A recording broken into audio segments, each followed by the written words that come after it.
Normally, Rina and I have a keynote speaker, and this year we fell real short of a keynote speaker. We asked a couple people, and they were like, I don't want to, or they had other stuff going on, whatever. But what I heard was, I don't want to come to your dumb little conference, Kendra. Ask somebody else. I didn't really, but that rejection is rough. So Rina and I decided to split the keynote with Alex and see what we could deliver on the topic of resilience. So my esteemed partner here, Rina, gets to follow Alex, which, I'm glad I drew the short straw and got to go last. Yeah, if I had known that, I would have been like, no, Kendra, you can go first. Are you going to use that one? I think I am, actually. I think I like that one better. Yeah, that's fine. So Oh, you want this one? Yeah, you can have that one. Okay. All right. I'll only pipe in if I need to. All right. Where are we? By the way, I saw our awkward photos from last night. Are they good? Oh, yeah. All right. It is not lost on me that this is our 11th conference, and I am the OG resiliency coach in Cedar Rapids in Eastern Iowa. Thank you. It was really a dig at Kendra a little bit, because this is the 11th conference and we're finally using the word resilient. Come on. No, that was a joint decision. I can't blame it all on her as much as I sometimes would like to. So anyway, as the OG resilient coach in Cedar Rapids, I really can't stand the fact that people say resilience is about bouncing back. Because it's not. It has nothing to do with bouncing back. We are forever changed after the event that we experience, good or bad. It is the opportunity to adapt and evolve and integrate the lessons life throws at us. It's the ability to navigate quicker through the challenges, kind of like what Alex was saying. You do the things that you need to do. We learn from them, and we emerge with a new strength and insight and a slightly darker sense of humor.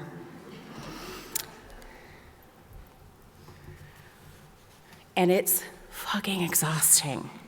How many of you are sick of being resilient? Yeah. If you didn't raise your hand, I admire your optimism and your ability to lie to yourself.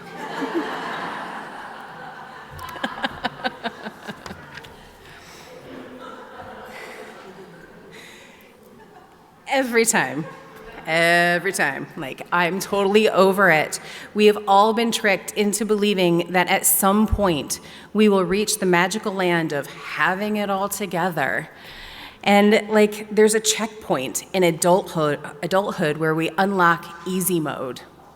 But life is basically a never-ending update. Just when you get used to one version, bam, new bugs, new challenges, and the emotional equivalent of the spinning wheel of death. Oh wait, where'd it go? There it is. We think we'll reach a point where life is smooth sailing, but the universe is like, nah. There is another lesson for you, friend. Thank you. May I have more, please, Amy?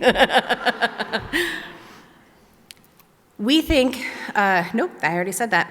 It's like leveling up in a video game, except instead of better weapons, we just get more existential crisis. Like, what the actual fuck? We lie to ourselves and think that we can cash in our years of trauma and emotional endurance like retirement and be good for the rest of our lives. But resilience isn't about reaching the end of a struggle.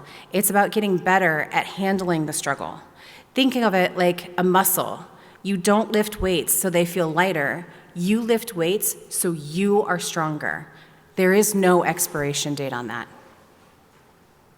The truth is, life will keep presenting us challenges, not because it's out to get us, but because growth is the whole effing point. You don't arrive at a final destination, or I'm sorry, nope, I knew I was gonna do that. Not a movie. You don't arrive at a final version of yourself. You just keep evolving, ideally with fewer emotional breakdowns in the Target parking lot.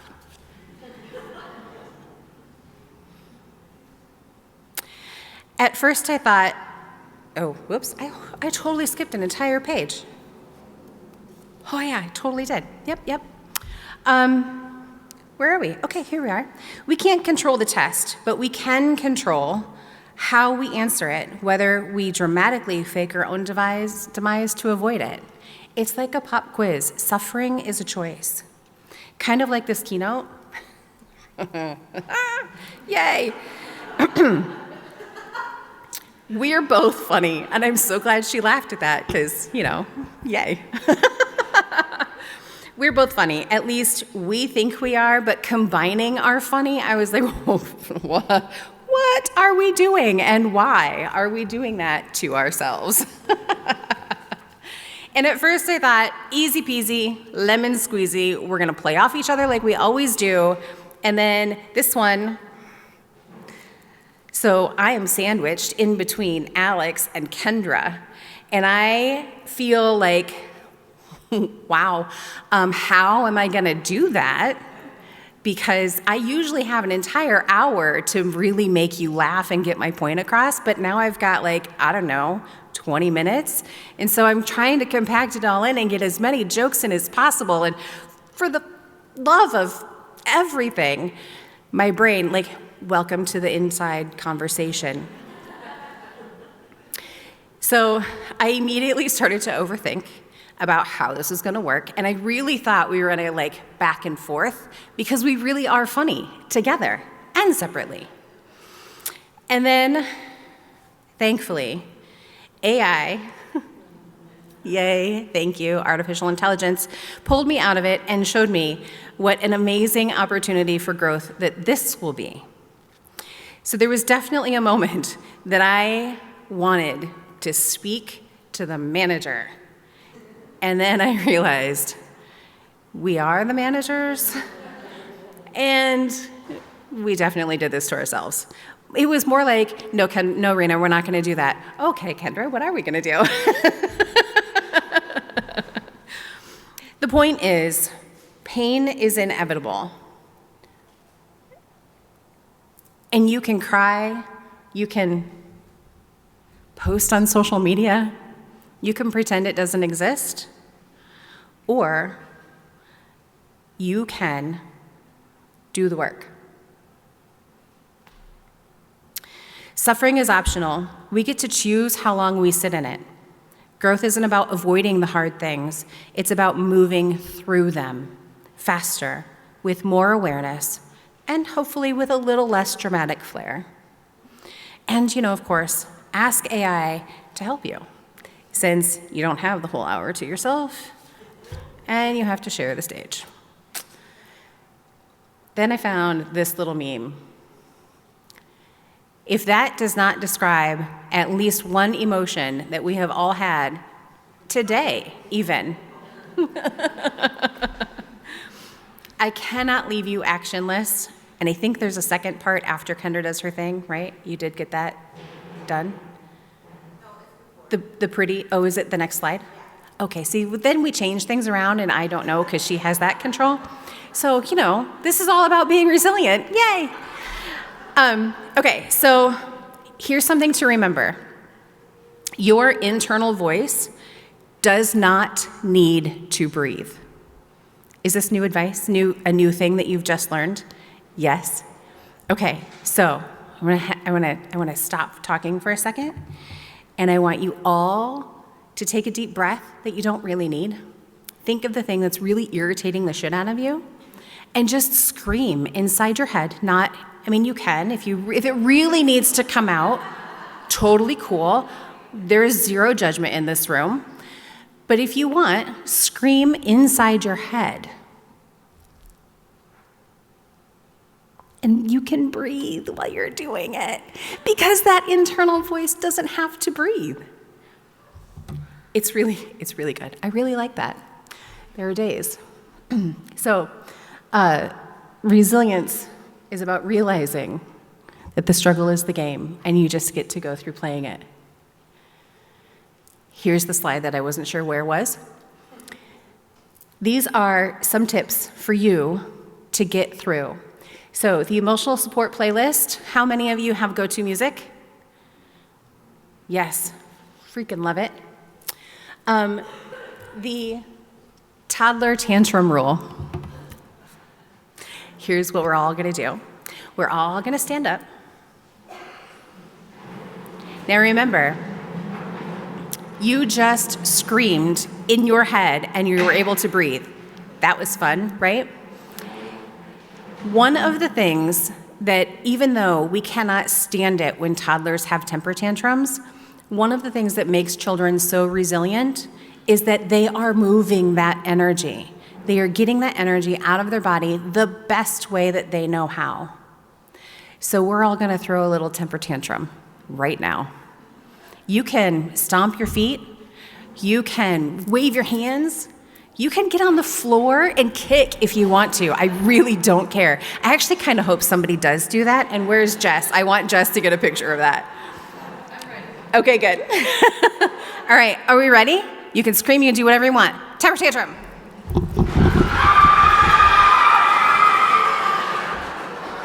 Yes.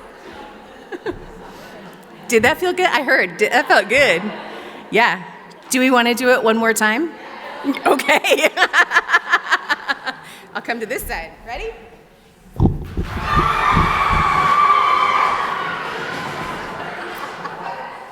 Oh! That was beautiful. You can all sit down. Thank you. That time where our entire audience threw a temper tantrum.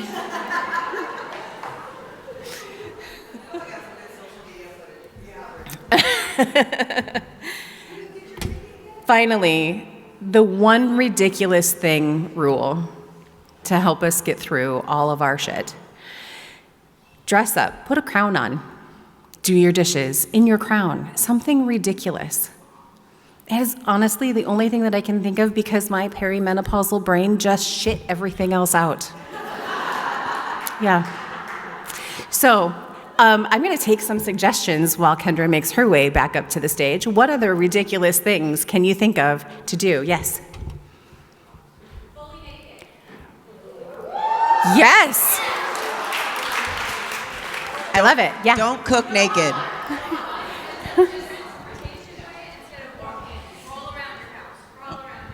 Oh. Okay, that's fun. So for those of you in the back, what she said was an alternate form of transportation around your house. So instead of walking, roll, crawl, walk backwards. That's fun, I like that. And dance, is that what you said?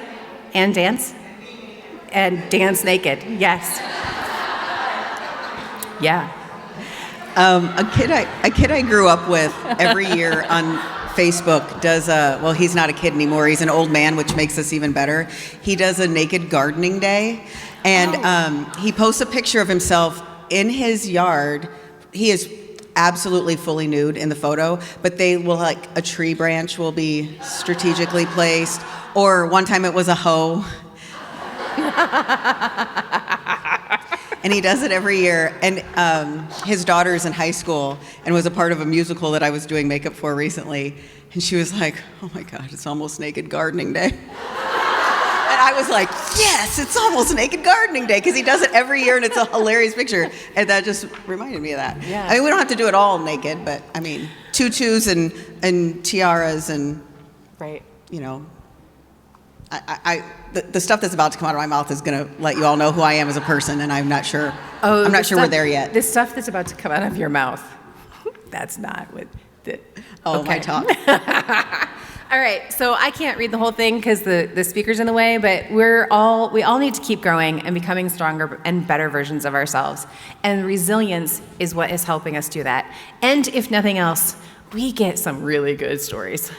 Yeah. And that's probably the most fun part. Yeah, that's what Alex said too, and I thought that was Exactly. really neat when she said that.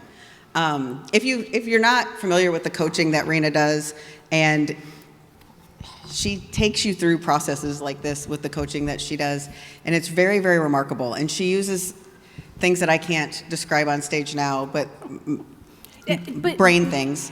yeah, not anything gross. Like we could totally do it in public. Nothing naked or tutu related.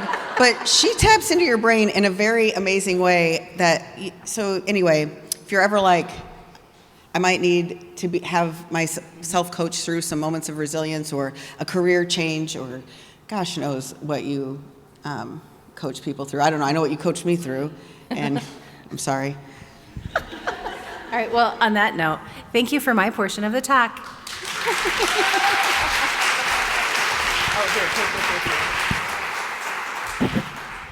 Okay, so I'm not intellectual or emotional, but I am funny. So that's what you get from me. I do need my clicker here. Let's see. I got into AI recently, thanks to my friend Andrea, and now I use it for everything. I want to sound smarter, ChatGPT. I want to sound funnier, ChatGPT. I want a concise list, that's where I go. So I asked AI to define resilience, and she said, and I will very confidently tell you that my AI is a woman, she said, resilience is the ability to withstand adversity, recover from difficulties, and adapt in the face of stress, trauma, and setbacks. Cool. And then she compared it to a rubber band, and she said, you might stretch, you might even twist into a ridiculous shape, but you snap back stronger than before. And I'm like, girl, do you really snap back stronger than before? Because I'm calling bullshit. Because listen, I have stretched out a thing or two in my life. And I am here to personally attest that many of those things have never recovered. Some didn't even bounce back a little bit. Many needed some spandex, or perhaps a better therapist, or a plastic surgeon, or at least a good injector. When I look at myself for resilience, I don't always see strength, and I've heard that talked about a lot today. I don't always see it in myself. I see moments I cracked under pressure a lot. I see moments where I wanted to quit. I see moments I did quit. Or perhaps that I just quietly backed into the bushes like Homer Simpson style and hope nobody noticed. When I did some recent training for hair removal that I didn't finish, and my husband's been reminding me about a little bit. Anyway, when I look at you though, every one of you, I think resilience is easier to spot, you see it in other people. You think, dang, she is a badass. I have heard a lot of powerful stories today, women who faced adversity and unthinkable challenges, and they showed up to the stage and they shared their story. They've been stretched, they've been twisted, they've been snapped and wrangled all around. And in our eyes, they're stronger for it. But I bet you if you ask every single speaker that got on this stage, they second-guessed themselves, and they probably said, do I really belong there with all those other women? They probably measured themselves against other people, previous speakers, overanalyzed their stories, rewrote it, said they're not good enough, probably had a temper tantrum, all of that, because they didn't feel worthy in the moment. And I didn't even talk to a single one of them about that, but I guarantee you they all did it. We see other people as heroes. But at some point, every single hero we've ever looked at saw themselves as not enough. So now, this is going to look like a really bad transition, but I want to introduce you to this guy. Now, I need to know who I have in the room here, so raise your hand if you know the recent significance of this guy. Okay. If you have no idea why I'm showing you this damn fish, raise your hand. Okay. Why aren't you guys on social media as much as I am? This is what I want to know.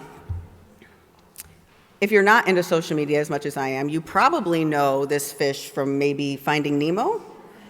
He's terrifying. He's got this headlamp on its head, and it's got too many teeth, and it looks massive and definitely scary, right? So I am not a marine biologist, but I'm going to teach you about this fish. And you're going to be like, where is she going? And I promise you, it's going to get so good. So she is built for pure survival. She lives in the deepest, darkest places in the ocean where she lives under the weight of the sea. She carries her own light. Literally, she's got this lure on her head. It attracts prey. It keeps her safe. It keeps her alive because, of course, it does. Because who else is going to do it, right? But it gets better.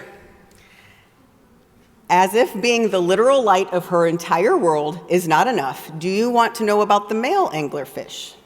He's basically a freaking parasite. Not basically, he is a parasite.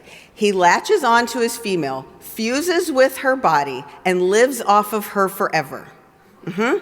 He just latches on, sucks the life out of her, and in return, do you know what she gets in return? A lifelong supply, never-ending baby juice. That's what she gets.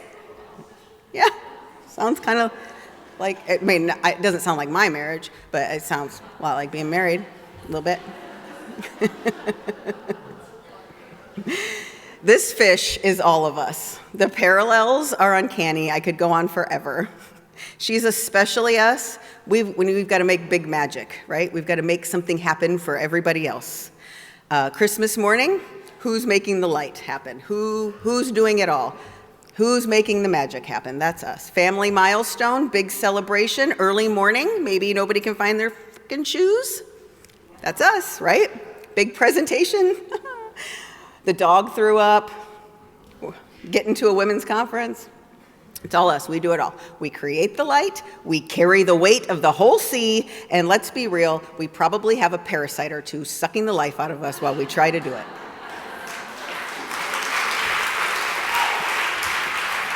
Now, for the record, and because my dear husband of a sponsor of this conference is in this room right now, I would like to be clear.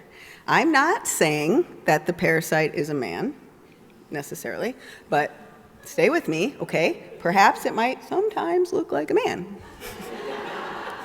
Just a little, metaphorically speaking, of course. Obviously, it's not real. So, we see the anglerfish, we get her. Now, in early 2025, this anglerfish did something extraordinary. Now, I'm not sure if this is going to play. Oh, nope, you can't see that one yet. Can you get this video to play? I don't need the sound. Just play the video. Okay. I mean, if it sounds, but I don't need that. Okay, so she did something extraordinary, something nobody expected. She leaves the dark depths of the crushing ocean, and she swims toward the light. And the internet lost its collective mind. She, against every natural instinct that she has, and against all odds, this anglerfish swims up, out of the deep, crushing depths of the ocean into unfamiliar waters toward the sun. She rises to experience something unknown and wonderful, if even for just a moment, and even if it killed her. And spoiler alert, it did. It totally killed her. Now, as humans, I know this is depressing and funny and crazy all at the same time. She's dead. It's terrible. Because of course she's dead. She's got the parasite, she's got the light, and she's trying to swim to the surface to see the light for the first time, a light she didn't have to create for herself. And as humans, we only know this happened. This is off the coast of Spain somewhere. It happened because it was miraculously caught on video by some deep sea divers. And this is also super relatable because when was the last time anybody caught anything miraculous that you did on video ever? Like something sweet and amazing, and no, that never gets documented. And women everywhere, all over the internet, mostly TikTok, felt this in their souls. The symbolism and the irony. This isn't just a fish, she is a legend. She'd been through it. And in the end, she's taking control. It's her journey.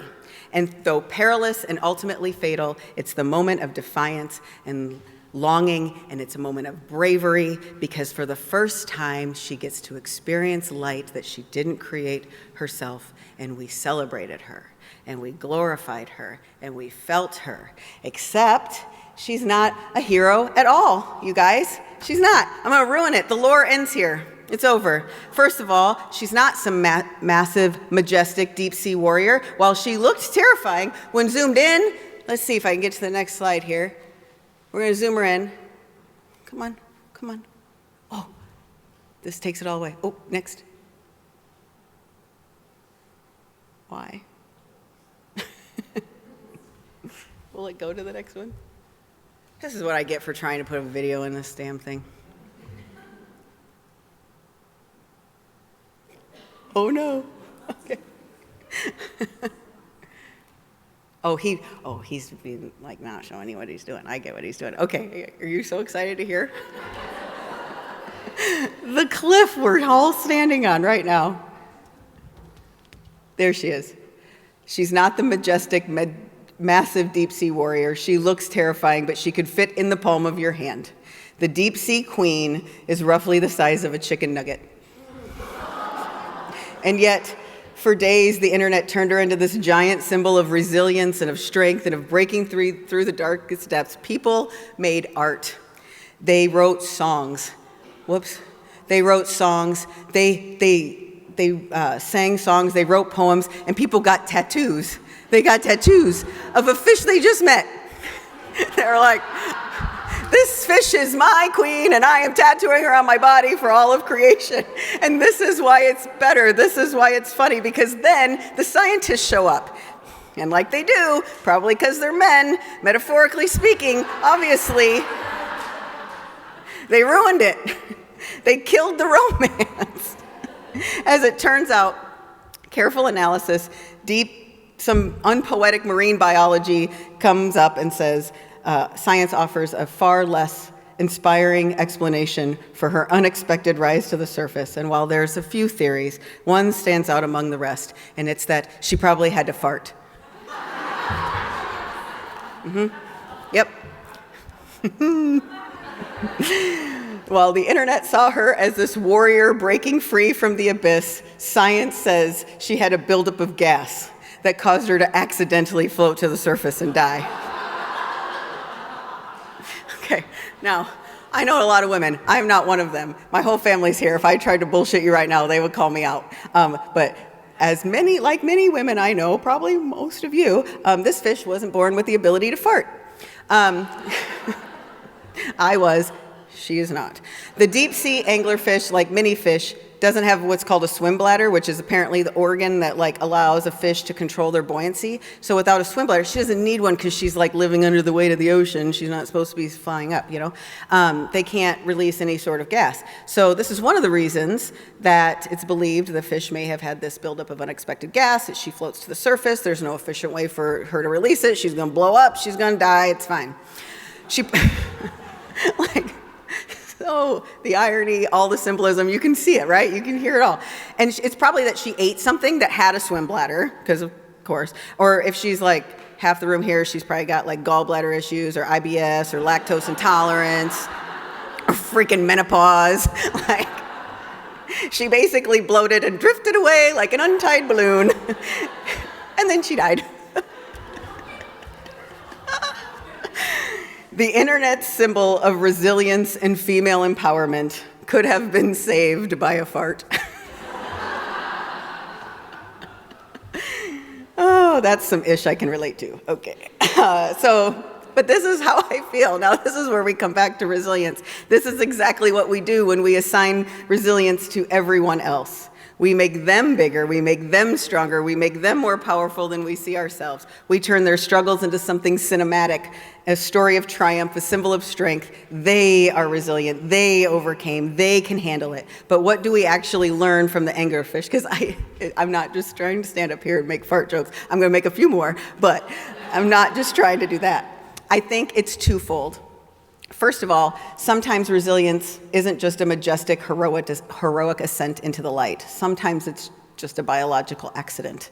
Like Alex said, you don't choose often to be resilient. It just, you don't have the choice. You just have to. That's what's in front of you. You have to go. You have to do it. It's smoke and mirrors more often than not. Being resilient looks a lot more like a fart than an epic rise to glory a lot of times. I should have put that on a quote thing. Yeah. That's the meme. But here's another angle to consider. We saw something in that tiny, weird little fish that resonated with us, right? We saw her struggle, we saw her journey, her moment in the light. We turned her in this symbol of resilience. But a lot of people did it. Millions of people on the internet did this. Why were we all doing that at the same time? I cried over that stupid fish. I was like, oh, look at her go. And then, I can't get it. Don't get off track, Kendra. We'll be here all day. But I believe the reason why we can all see it is because we're not just seeing her story, we see ourselves in her. Like, you can't recognize something in somebody else that you don't possess yourself. I truly believe that. That's the thing about resilience, except for like about serial killers, right? Like, it's a little different. That's the thing about resilience. We recognize it so easily in others because deep down we know what it looks like. You know what it looks like because you've done it. Your resilience is relatable. We have a harder time seeing it in ourselves, though, because we don't like to give ourselves credit, you know? So what if we stopped waiting for some big undeniable proof that we're strong? What if we stopped assuming that resilience is something other people have and start recognizing that it's been in us all along? What if we did that? Because if we can see greatness in a bloated little fish who just drifted her way to the surface, then maybe it's time to see the greatness in ourselves too. So here's what I want you to remember today. Your greatness and your resilience doesn't, like I said, have to feel like a grand heroic ascent into the light. Resilience is really those little toots of strength that help us rise above the chaos. You can take this to all your sons too, they'll love it. When we feel like we're barely holding it together, when it's like the duct tape keeping us where it needs to be. Maybe resilience is really about pushing forward when everything else inside you deep down says to quit. But be careful with that analogy because we're talking farts. And in the world of gas, we got to trust our guts too, okay? You'll ruin your shorts.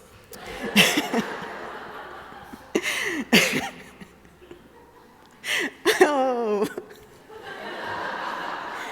Do you know how many fart jokes I cut from this? Sometimes it's the small, quiet moments. You know the ones we don't give ourselves credit for, the ones we let everybody else take credit for, like the dog.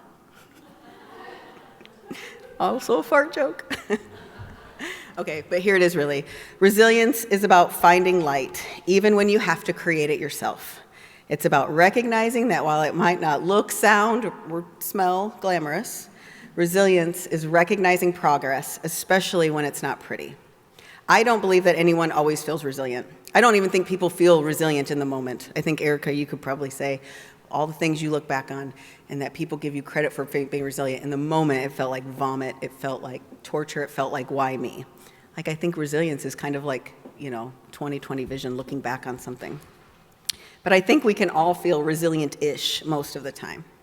So I'd invite you to stop waiting for the perfect moment. And I'm saying this because I think about next year's conference or the next opportunity you might have to do something great and to put yourself on a stage or in a spotlight. That's a really hard thing for a lot of people to do. And every single time somebody puts themselves on this stage, they always tell me why they shouldn't be there, or that maybe they're not funny, or they're not quippy, or they're not brilliant, and they don't have all of these things. I see it every time a woman sits in my makeup chair. If you don't know, I'm a makeup artist. That's why my makeup looks so good, okay? People said, oh, your makeup looks great. I'm like, well, better. I do this for a living, and I'm trying to get all you to hire me after this. Like, if you don't think this is all connected. But every time a woman sits in my chair, every time she tells me what's wrong with her. Every time. And you want me to now, like, you just told me you're a whole turd, and now you want me to polish it? Like, you are not a whole turd. Like, you're going to make me look really good in a minute. Stop telling me what's wrong with you. But every time she sits in my chair, she tells me what's wrong with her her face, what's wrong with her eyes. They're too small. Her lips are this, her ears are that. And I'm always just like, yeah, I've heard it before, but you're going to look amazing in a minute, so sit down and shut up. All right. That's the end of what I have to say, and what I want to encourage you is let's start celebrating the farts, because those little toots are the true sign of resilience. Thank you.